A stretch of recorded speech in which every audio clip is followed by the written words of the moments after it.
नमस्कार। जय हिंद, जय भारत, वंदे मातरम। देखिए, आप लोग को हम 11वीं क्लास का डीके गोल से क्वेश्चन सॉल्व करके बतला रहे हैं।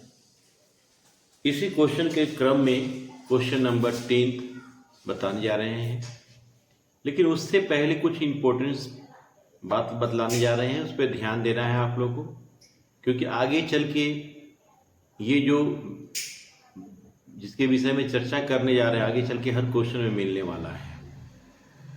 तो शुरू करते हैं। सबसे पहले आपको बता रहे हैं, ध्यान दीजिएगा।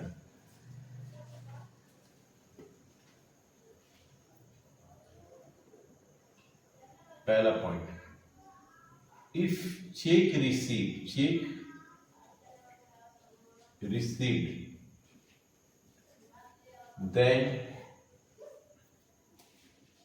then check in hand debited।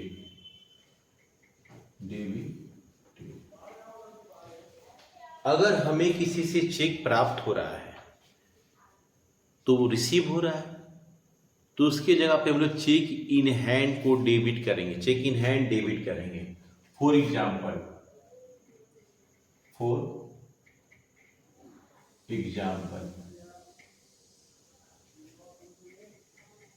Check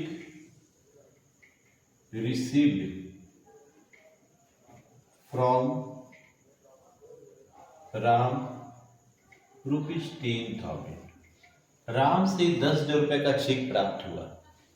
यहाँ क्वेश्चन में आप देखें, चेक भी कैश का ही रूप होता है, कैश का ही रूप है चेक मेरा रियल अकाउंट है, जिसको छू भी सकते हैं, देख भी सकते हैं। राम मेरा पर्सनल अकाउंट है। तो राम से चेक प्राप्त हो रहा है, तो चेक कम्स इन, चेक हमारे पास आ रहा है तो इसे डेबिट करेंगे, और राम गिवर है इसलिए राम को क्रेडिट करेंगे। तो इसका एंट्री क्या होगा? चेक इन हैंड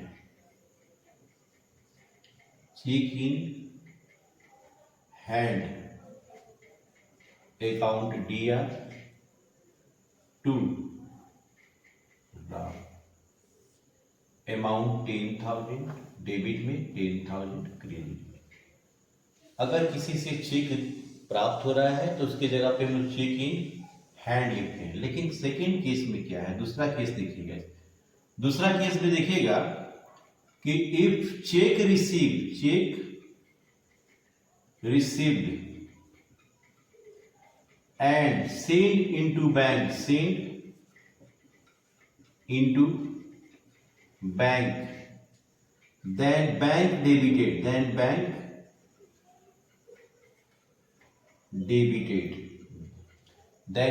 debited, देखिए, अगर चेक हमको रिसीव हो रहा है केवल, और चेक रिसीव हुआ और हम अपने पास रख लिए, तो उसके जगह पे चेक इन हैंड लिखेंगे।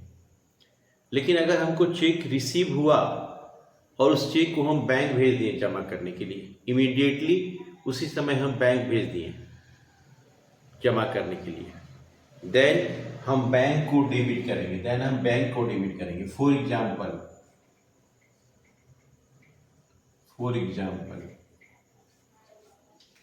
Check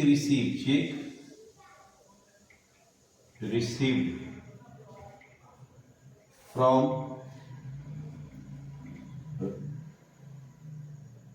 Ravi and sent into bank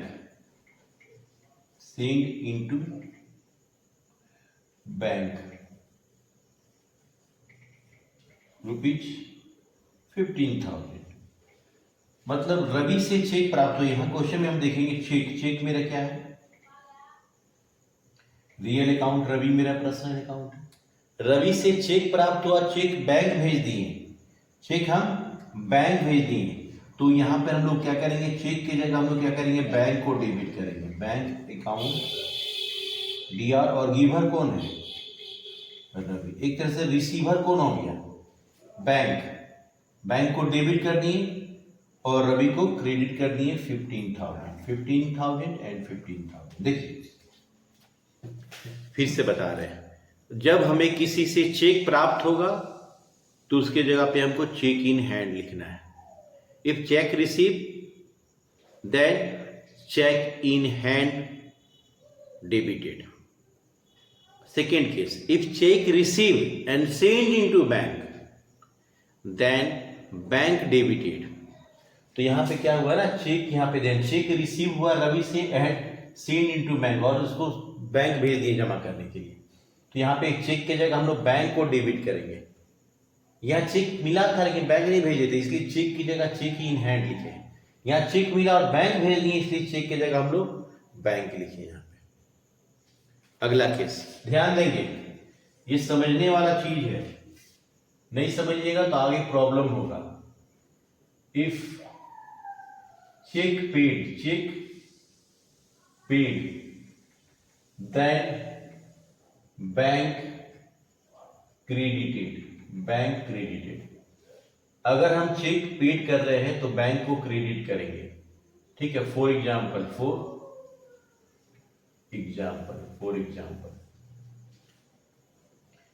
check paid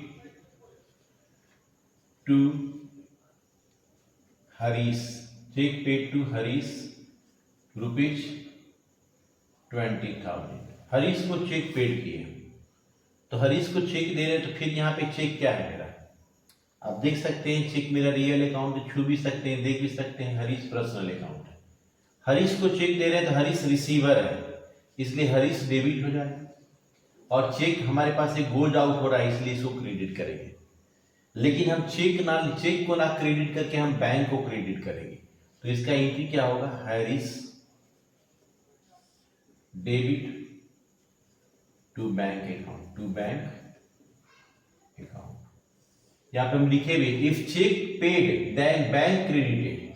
अगर हम चेक पेड कर रहे हैं तो बैंक को क्रेडिट करेंगे। यहां पे तीन बात है। पहला बात है चेक हमको रिसीव हुआ, केवल हमें रिसीव हुआ, देन चेक इन हैंड को डेबिट करेंगे। दूसरा बात है चेक रिसीव हुआ और बैंक भेज दिए, तो बैंक को डेबिट कर दिए। लेकिन तीसरा बात क्या है कि हम लोग चेक पेड कर रहे हैं, चेक दे रहे हैं, तो कभी भी चेक देंगे तो चेक की जगह हम लोग बैंक को ही लिखेंगे। तो यहाँ पे हम लोग क्या किए, हरीश को चेक दे रहे हैं, हरीश रिसीवर है, डेबिट हो जाएगा। चेक दे रहे हैं, चेक गोज आउट हो रहा तो क्रेडिट होना चाहिए, लेकिन चेक की जगह हम लोग बैंक को क्रेडिट करेंगे। ये दिमाग में तीन बात को रखना पड़ेगा आपको। अब आते हैं चौथा, इफ कैश डिपॉजिटेड, या पेड भी लिख सकते था, पेड इनटू बैंक। अगर हम बैंक में पैसा जमा कर रहे हैं, देन एंट्री क्या होगा, यहां पे आप देख लीजिएगा, बैंक में हम पैसा अगर जमा करते हैं तो ये कैश रियल अकाउंट है, बैंक पर्सनल अकाउंट है। बैंक में पैसा जमा करेंगे तो बैंक रिसीवर है, इसलिए बैंक डेबिट हो जाएगा, बैंक में पैसा जमा कर रहे हैं तो बैंक पाने वाला है, इसलिए डेबिट, और पैसा हमारे पास से गोज आउट हो रहा है, इसलिए क्रेडिट हो जाएगा। पांचवा case, if cash withdrew from bank, अगर बैंक से हम पैसा निकाल रहे हैं, फॉर बिजनेस, अगर फॉर बिजनेस के लिए बैंक से पैसा निकाल रहे हैं, बिजनेस या ऑफिस लिख सकता है क्वेश्चन में। हम बैंक से पैसा क्यों निकालते हैं, हम बैंक से पैसा या तो बिजनेस के लिए यानी ऑफिस के लिए निकालेंगे, या तो घर के लिए निकालेंगे। अगर हम बिजनेस से पैसा ऑफिस के लिए निकाल रहे हैं तो उसका एंट्री होता है cash account D R to bank. लेकिन बी फॉर प्राइवेट और पर्सनल यूज के लिए, अगर प्राइवेट या और ये पर्सनल यूज के लिए अगर बैंक से पैसा निकालते हैं तो उसका एंट्री होता है drawings account D R to bank. Bank से दो कारणों से पैसा निकाला जाता है, या ऑफिस के लिए या तो घर के लिए। ऑफिस के लिए अगर यानी ऑफिस यानी बिजनेस के लिए अगर पैसा निकालते हैं तो उसका एंट्री होगा कैश अकाउंट या टू बैंक अकाउंट। लेकिन अगर घर के लिए पैसा निकालते हैं प्राइवेट यूज के लिए तो ड्रॉइंग्स अकाउंट या टू बैंक अकाउंट। ये कुछ इंपॉर्टेंट बातें थी, इससे जानना आपको जरूरी था, तभी आगे क्वेश्चन समझ में आएगा। देखिए फिर बताते हैं।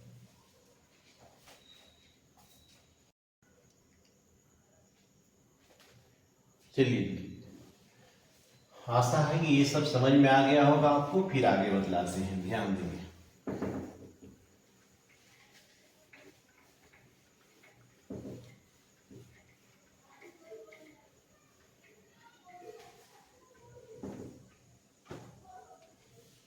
देखिएगा, पहला चीज बतला रहे हैं, ध्यान से समझिएगा। Purchase goods for cash ₹10,000 on credit 8,000। इस क्वेश्चन में आप देखिएगा purchase goods on credit from Raj 20,000। इस क्वेश्चन में देखिएगा कि हम पैसा से भी सामान खरीदे हैं और उधार भी खरीदे हैं सामान। तो अगर पैसा से सामान खरीद रहे हैं तो उसका एंट्री क्या हो गया जानते हैं? Purchase account D R, purchase account D R, और पैसा गोज आउट हो रहा है तो टू कैश अकाउंट 10,000 एंड 10,000। अब उधार खरीदे हैं, राज से हम उधार भी खरीदे हैं 20,000 का, तो यहाँ पे कैश को छोड़ देंगे, इग्नोर करेंगे तो गुड्स और राज आएगा। गुड्स मेरा रियल अकाउंट, राज पर्सनल अकाउंट। तो जब हम उधार खरीद रहे हैं तो उसका एंट्री होगा purchase account D R, purchase account D R to Raj,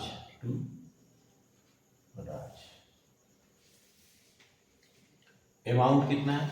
20,000 and 20,000। लेकिन अगर ये दोनों एंट्री अगर हमको साथ में करना हो, हम पैसा से खरीदे तो purchase account D R to cash account किए, ऑन क्रेडिट किए तो purchase account D R to Raj किए।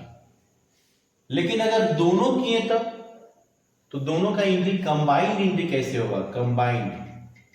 कंबाइंड एंट्री कैसे होगा? ये दोनों में कॉमन क्या है? परचेज कॉमन है, तो इसका एंट्री हो जाएगा purchase account D R, purchase account D R to, पहले राज को ही लिख लेते हैं, टू राज टू कैश। कोई भी लिख सकते हैं, कैश को भी ऊपर लिख सकते हैं, कैश को भी ऊपर लिख सकते हैं हम लोग। हम यहाँ पे क्वेश्चन पैसा से भी खरीदे हैं और उधार भी खरीदे हैं, तो उधार के लिए राज को क्रेडिट किया और पैसा के लिए पैसा क्रेडिट किए। अब क्या हुआ ना, हम राज से उधार खरीदे थे 20,000 का और पैसा से खरीदे थे 15,000 का, यानी टोटल कितना खरीदे थे? 35,000, एक साथ एंट्री कर दिए। अब मान लीजिए इसमें कैश डिस्काउंट भी हो, अगर इसमें कैश डिस्काउंट भी हो तो यहाँ पे कैश को क्रेडिट किए हैं तो डिस्काउंट भी क्रेडिट हो जाएगा, डिस्काउंट रिसीव लिख देंगे। मान लिया जाए 1,000 डिस्काउंट भी है तो ये 14,000 हो जाएगा। क्लियर? तो अगर पैसे से खरीदते हैं तो उसका एंट्री क्या होता है? अगर गुड्स परचेज फॉर कैश तो परचेज अकाउंट या to cash account, goods purchase on credit from Raj then purchase to Raj. कभी कभी ऐसा होता है ना कि हम 10,000 का गुड्स खरीदें, हम 10,000 का सामान खरीदें और उसमें से केवल 60% पेमेंट हम कैश से किए। मान लीजिए हम लोग परचेज किए 10,000 और कैश पेड किए इसमें 60% यानी 6,000, तो ये 4,000 रुपया मेरा क्रेडिट हो गया, उधार हो गया। कभी कभी ऐसा होता होगा आपके साथ कि आप कोई सामान खरीदने के लिए दुकान में गए, दुकान में मान लीजिए 10,000 का सामान टोटल खरीदें, लेकिन आपके पास अभी पूरा पैसा नहीं है, तो फिलहाल में आप क्या करते हैं, भैया आप 6,000 रुपये लीजिए, 4,000 अगली बार आएंगे तो आपको हम दे देंगे। तो यहाँ पर आप पैसे से कितना का सामान खरीदे? 6,000 रुपये का। और उधार कितना खरीदे 4000 का, और एक ही दिन सेम टाइम सेम दुकान से। तो यहाँ पे हम एक 2 एंट्री की जगह हम 1 एंट्री कर सकते हैं। परचेज अकाउंट दिया टू राज टू कैश, और डिस्काउंट है तो डिस्काउंट रिसिप्ट भी। अगर चेक से खरीद रहे हैं ना तो यहाँ कैश की जगह हम लोग बैंक कर देंगे, चेक से खरीद रहे हैं तो। इसी तरह बेचने के समय भी होता है। मान लिया जाए आप किसी कस्टमर को 20,000 का सामान बेचे, सोल्ड किए, उसमें से आपका कस्टमर मात्र आपको 10,000 दिया पैसा कितना दिया 10,000, और 10,000 बोला भैया अगली बार देंगे। तो यहाँ पे भी तो क्या हुआ, गुड सोल्ड फॉर कैश, पैसे से 10,000 का बेचे हैं, और गुड सोल्ड ऑन क्रेडिट 10,000 का उधार बेचे हैं। Same day same time same shop से सामान बेचा गया है, सेम कस्टमर को सेम टाइम बेचा गया है, सेम डेज। तो यहाँ पर एंट्री क्या होगा, यहाँ पे कैश सेल्स का भी एंट्री होगा, क्रेडिट सेल का भी एंट्री होगा। तो कैश सेल्स का एंट्री हम लोग कैसे करते हैं,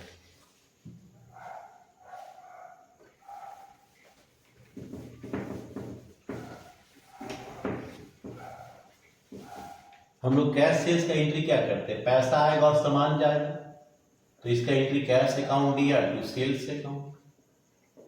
और उधार बेचते हैं तो क्या एंट्री करते हैं, मान लीजिए जय को बेचे, जय डेबिट टू सेल्स अकाउंट। दोनों चीज बेचे, दोनों एक सेम देते हैं, तो ये 2 एंट्री ना करके एक एंट्री कंबाइंड एंट्री हो जाएगा। कंबाइंड एंट्री कर देंगे। इसका क्या एंट्री करेंगे, दोनों जगह सेल्स क्या हुआ, क्रेडिट हुआ है, कॉमन क्या है सेल्स, तो क्रेडिट होगा।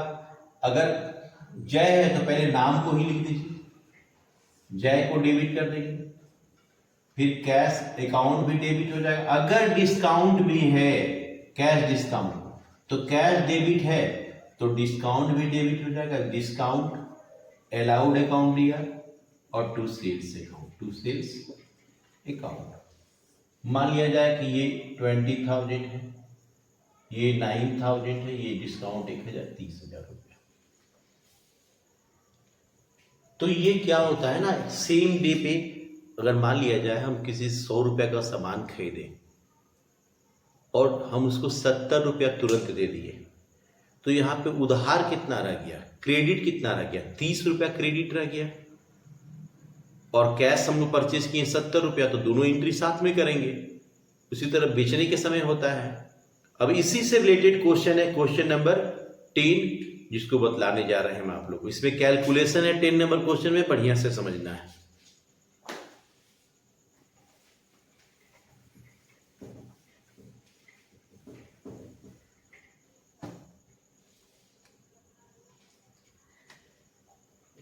Question number 10, journal entries in the books of, journal entry in the books of नहीं दिया हुआ है।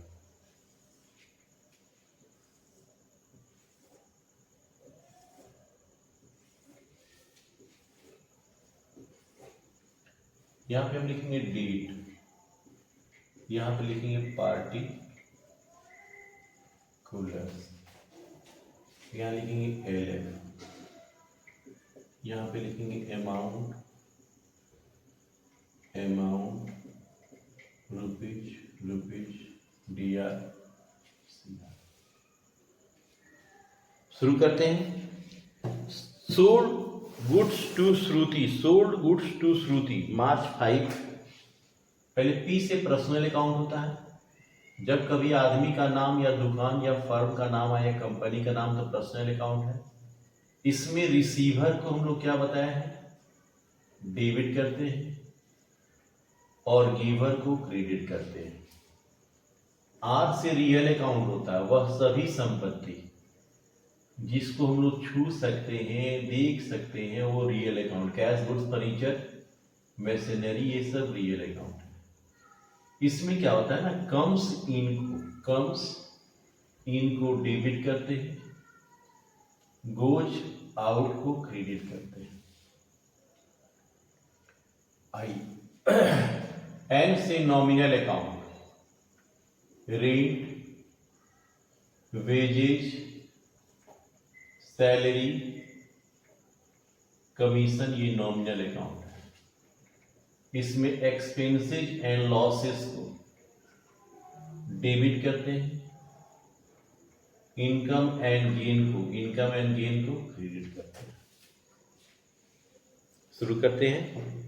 पहला क्वेश्चन है, sold goods to Shruti March 5, sold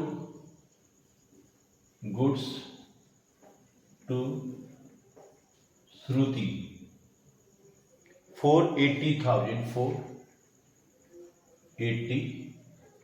rupees, 80,000 at 15% trade discount, at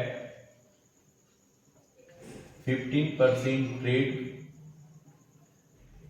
discount 2023 discount and 4% cash discount and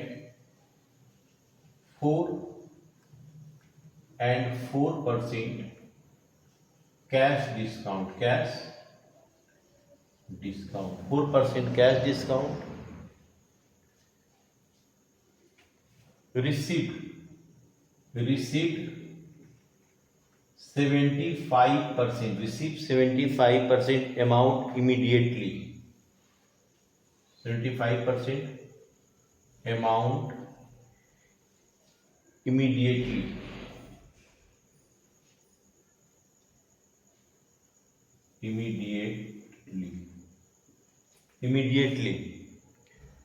thought a check,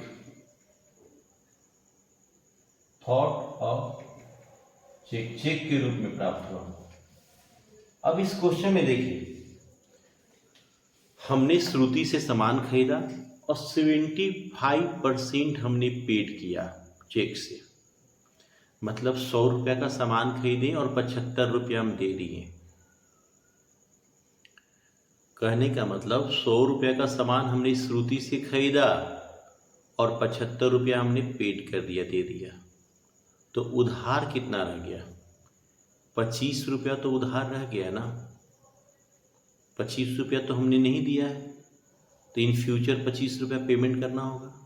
तो इस question में हमने पैसा से भी सामान को बेचा है और उधार भी सामान बेचा है, क्योंकि 75% ही कैश रिसीव हुआ है, हमें 25% रिसीव नहीं हुआ है। तो यहाँ पे हम लोग कैश से भी बेचे हैं सामान और उधार भी बेचे हैं, यहाँ सोल्ड किए हैं। और इस क्वेश्चन में ट्रेड डिस्काउंट और कैश डिस्काउंट दोनों है। इस क्वेश्चन में आप देख सकते हैं, गुड्स है, श्रुति है, ट्रेड डिस्काउंट है, कैश डिस्काउंट है। 75% हम पेमेंट कर रहे हैं, 75% पेमेंट अमाउंट इमीडिएटली पेमेंट कर रहे हैं, कैश डिस्काउंट है। तो सबसे पहले हम लोग सामान बेच रहे हैं 2023 को। कभी भी हम लोग सामान बेचेंगे ना, सबसे पहले उधार बेचते हैं तो यहाँ लिखेंगे श्रुति, नेम लिखेंगे, श्रुति डेबिट हो जाएगा। और पैसा से बेच रहे हैं तो टू कैश अकाउंट भी लिखेंगे। और इस क्वेश्चन में कैश डिस्काउंट भी है, तो कैश डेबिट है तो डिस्काउंट भी डेबिट होगा। और डिस्काउंट जब लिखते हैं तो अलाउड, डिस्काउंट को डेबिट करते हैं तो अलाउड लिखेंगे। और सामान बेचने पे गुड्स के जगह पे हम लोग सेल्स अकाउंट लिखेंगे। इस क्वेश्चन में हम लोग पैसा से भी सामान खरीदे हैं और पैसा से भी सामान बेचे हैं और उधार भी सामान बेचे हैं। Goods sold for cash on credit also, क्योंकि 100 रुपया में 75% ही रुपया हमको मिला है पैसा। अब मेन है इसका कैलकुलेशन समझना। कैलकुलेशन कैसे समझना, ध्यान दीजिएगा। सबसे पहले लिस्ट प्राइस, यानी कि दाम कितना था, 80,000 रुपया।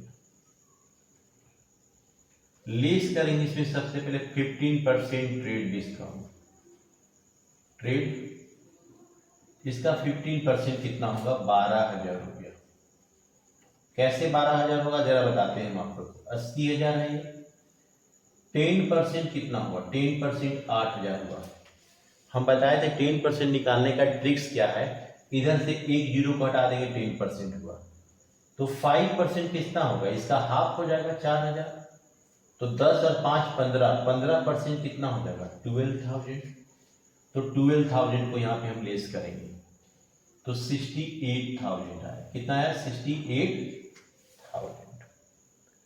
68,000, 68,000 आया। कितना आया? 68,000 घटाने के बाद अब इसके बाद सीधे हम 75% जो हमको रिसीव हो रहा है, कैश जो रिसीव हो रहा है, जाहिर सी बात है सोना चांदी तो रिसीव नहीं ना होगा, अमाउंट रिसीव मतलब कैश रिसीव ही होगा।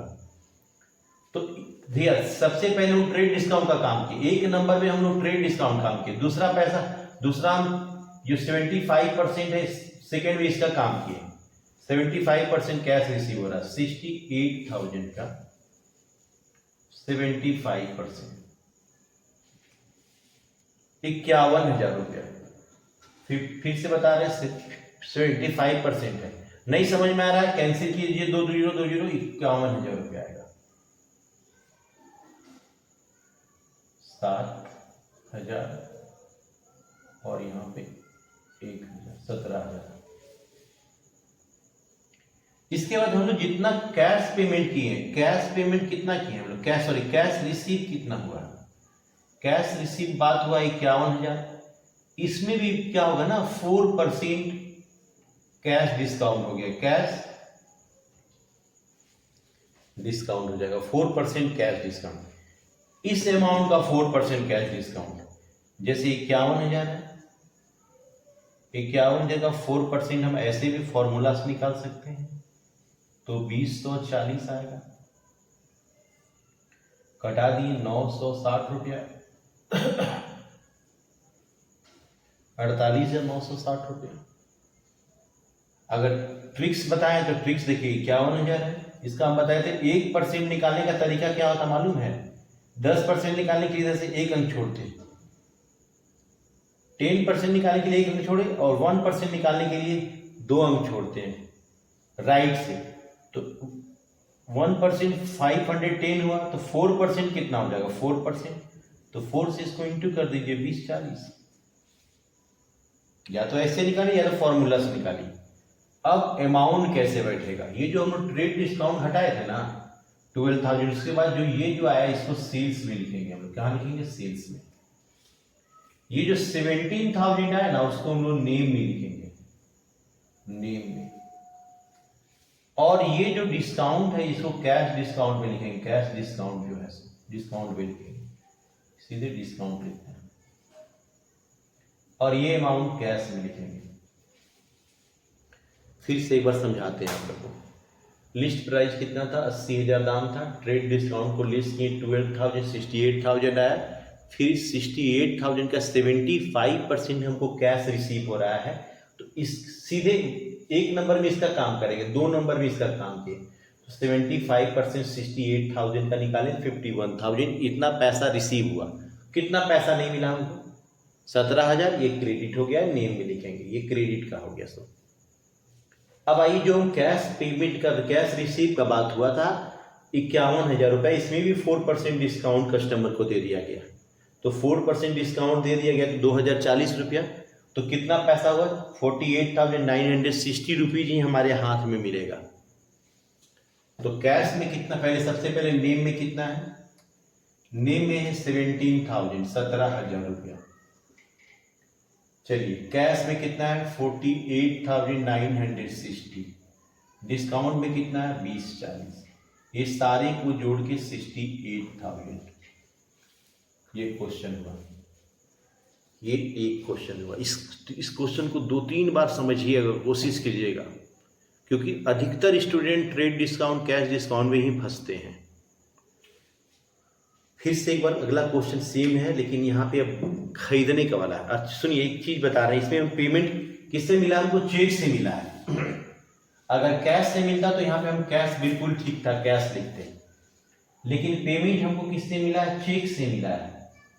चेक रिसीव हुआ है, समझ में आया कि नहीं? चेक, तो चेक रिसीव हुआ है तो कैश के जगह जानते हैं हम लोग क्या लिखेंगे? हम लोग कैश रिसीव हुआ तो कैश लिखते हैं, लेकिन चेक रिसीव हुआ तो इसकी जगह आप लिखेंगे cheque in hand, cheque in hand, cheque in hand account लिया। चलिए अगला बताते हैं फिर मार्च 10 का। ये कंफर्म आप लोगों को समझ में आ गया होगा, देखिएगा जरूर समझ में आएगा।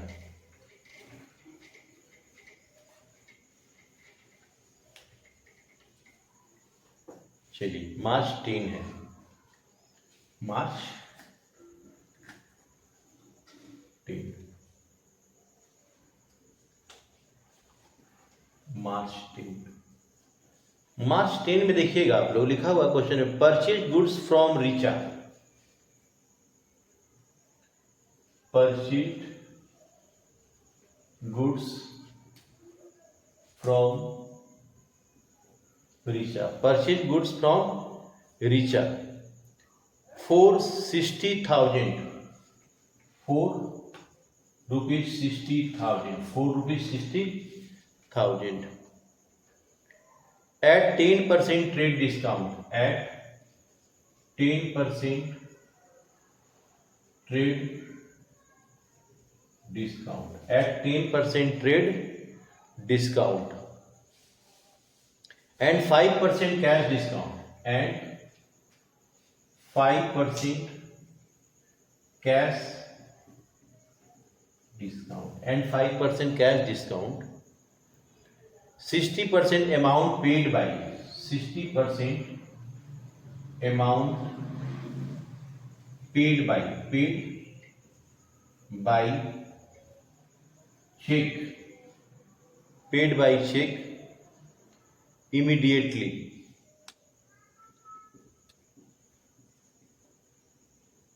इमीडिएटली हमने कितना पेमेंट किया है 60%। ये क्वेश्चन है, इस क्वेश्चन में हम लोग खरीद रहे हैं, सामान खरीद रहे हैं।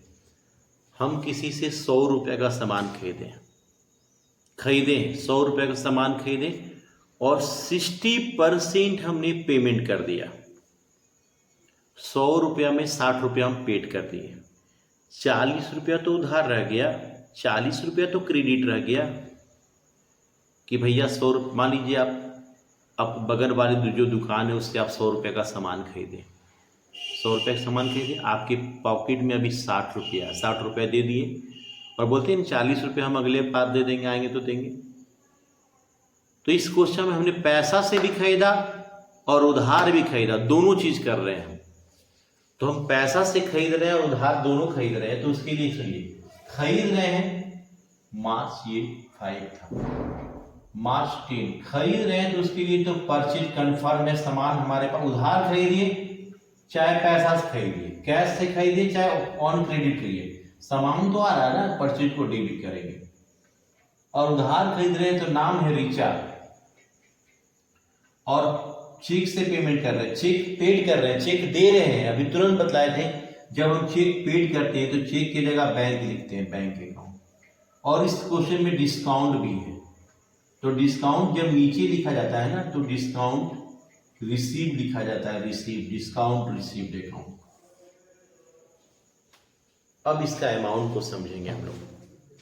एंट्री देखिए, दोनों एंट्री साथ में किए हम, क्रेडिट खरीद रहे हैं इसलिए रिचा को क्रेडिट किए, उधार खरीद रहे हैं तो, और पैसे से चेक से खरीद रहे हैं इसलिए बैंक को क्रेडिट किए। और बैंक जो है ना, चेक जो है कैश का ही रूप होता है, इसलिए डिस्काउंट बैंक के साथ रखें, डिस्काउंट क्रेडिट। अब ध्यान दीजिए, लिस्ट प्राइस क्या था, लिस्ट प्राइस 60,000 था। सबसे पहले list 10% trade discount, trade discount 6,000 हो जाएगा, 1 जीरो हटा दीजिए, 54,000। इसके बाद बोल रहा क्वेश्चन में 60% बोला है, 60% एंड 60% कैश, कैश डिस्काउंट क्या बोला है 5%, कैश डिस्काउंट 5% है।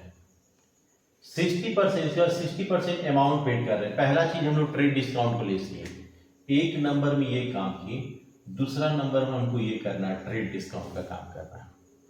तो हम ट्रेड डिस्काउंट का एक नंबर में काम किए, दूसरा नंबर में 60% जो हम लोग कैश पेड कर रहे हैं उसका काम करेंगे। 60% जो हम लोग कैश पेड करने के बाद किए, तो 54,000 का 60%, ये जीरो कैंसिल हो गया, 0 0 6 6 24 के 4 हाथ में 2, 30 और 2 32। अब इसमें से लेस कर देते हैं यहां से ऊपर से 600, 3 में से 1, 21,600। 21,600 उधार हो गया, ये क्रेडिट हो गया, ये क्रेडिट सेल हो गया, क्रेडिट सेल हो गया। अब आइए, हमने कैश कितना पेड किया है, कैश पेड कितना किया हम लोग 32,400। जो कैश पेड करते हैं ना उस पे कैश डिस्काउंट मिलता है 5%। क्वेश्चन में बोला 5% CD है, कैश डिस्काउंट है 1620। 1620 कैसे हुआ आपको बता रहे हैं, 32,400 है, इसका 10% कितना हो जाएगा, 1 जीरो घटाओ 32,40 हो जाएगा। 1 जीरो घटाएंगे तो 5% क्या हो जाएगा, इसका हाफ हो जाएगा, 1620 इसका हाफ हो जाएगा। तो कैसे आया 5% समझ में आ गया होगा। अभी 5% कैश डिस्काउंट घटा देंगे कैश में से तो 80 हो जाएगा, यहाँ पे 13 में से 7 हो जाएगा 0, 30,780 रुपया। अब देखिए अमाउंट कैसे बैठेगा, ये अमाउंट परचेज में जाएगा, ये अमाउंट परचेज में क्रेडिट सेल वाला नेम में जाता है, नेम में, और ये जो अमाउंट है ये चेक या कैश में जाएगा, जो है समझ में आएगा नहीं, कैश चेक बैंक जो भी है, कैश में जा सकता है, चेक में जा सकता है, बैंक में जा सकता है, मतलब ये उसके साथ नहीं है, दोनों इस सबका एक ही रूप होता है, और ये डिस्काउंट में जाएगा। तो यहाँ पे तो हम लोग चेक की जगह हम लोग बैंक अप्लाई किए थे, तो ये अमाउंट कहाँ जाएगा, बैंक में जाएगा। देखिए सबसे पहले हम लोग 54,000 यहाँ लिखेंगे, रीचा में लिखेंगे हम लोग 21,600, बैंक में लिखेंगे हम लोग 30,780, डिस्काउंट में लिखेंगे 1620।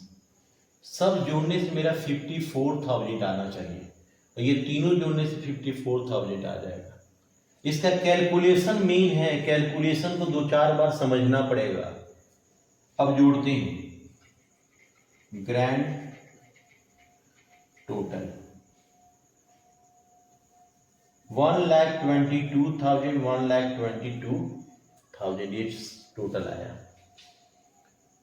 तो इस क्वेश्चन को भाई विशेष ध्यान देना है, 2-3 बार इस क्वेश्चन को बनाइए तो समझ में आएगा। फिर से एक बार रिपीट कर रहे हैं, सबसे पहले ट्रेड डिस्काउंट का काम किया जाता है, उसके बाद हम लोग अमाउंट पेड या अमाउंट जो रिसीव है उसका काम करते हैं, फिर जो बचेगा सो क्रेडिट हो जाता है, और जो हम लोग अमाउंट पेड या रिसीव है उस जितना अमाउंट पेड और रिसीव होता है ना उस पे कैश डिस्काउंट मिलता है, इस अमाउंट पे कैश डिस्काउंट मिलता है।